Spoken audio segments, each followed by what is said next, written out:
Hello, everyone. I'm here today at the Equals Conference in Budapest, and amazingly, Brian North is also with me. Thank you, Brian, for agreeing to do this interview. Now, as you all know, Brian is an Equals board member, and he is also, of course, one of the co-authors of the Common European Framework of Reference for Languages, and that underpinned our curriculum development at Sibunji University. And as well, we've recently published a book about our experiences with curriculum development, a practical guide to English language curriculum development in an academic context.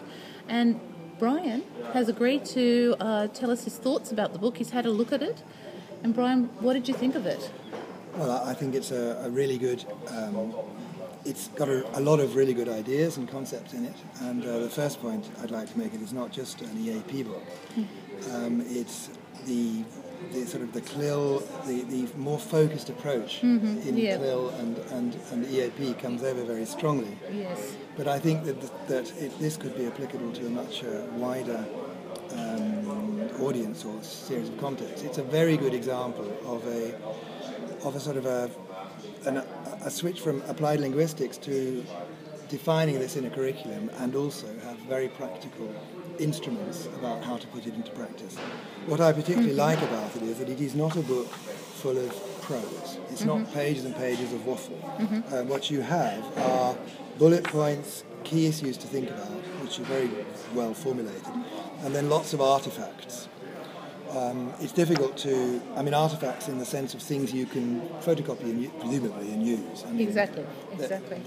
So it's not a philosophical book. It's a very, very practical book full of very good ideas of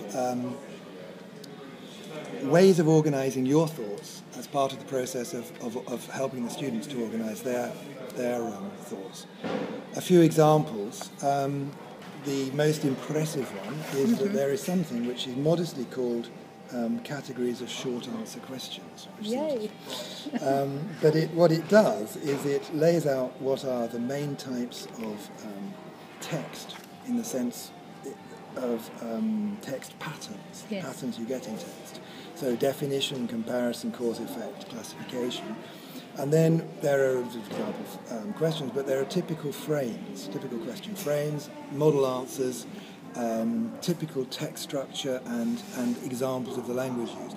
This process of sort of laying out the functional in a Hallidayan, more of broader sense, not a sort of function in the sense in which we use it with social functions, but the functions that are happening in text and the patterns associated with them, and therefore the language which you need for them. So that's an example of the more sophisticated stuff, of which there is a lot, very, very, very, very useful. And then there are other things which are really, really basic, simple, and extremely useful. Like there is, if I could only find it again, I've written the wrong number. There was a text selection, a set of criteria for choosing text, which unfortunately I can't find at the moment, but it was really, very, very useful.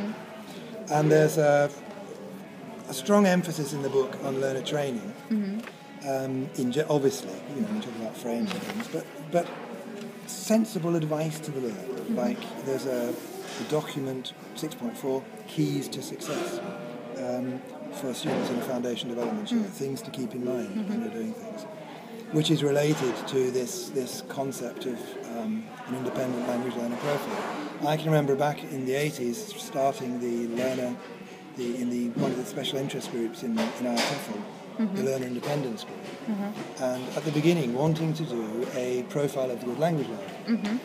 And instead of us actually doing anything, it just dissipated itself into endless philosophical discussion about whether we could possibly, whether it was not far too arrogant of us to assume, etc. blah blah. And I'm afraid I, at that point, tended to put more of my energies into the testing SIG and the computer SIG, because the difference was that there you have to actually produce something and have data. And it's really good to see people being brave enough to formulate advice on what type of behaviour is successful as a learner, and communicating these to their students. because most people, in my experience, shy off doing it. And I think it's a really great shame. So I think that this it's a really good. I'm really very impressed with it, and it's teachers. There used to be these books. I remember there was a involuntary book once, Recipes for Tired Teachers. Okay, yeah, I can remember it too.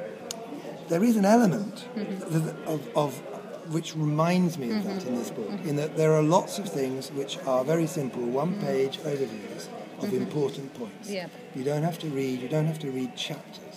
It's a book that you can dig into and pick out gems.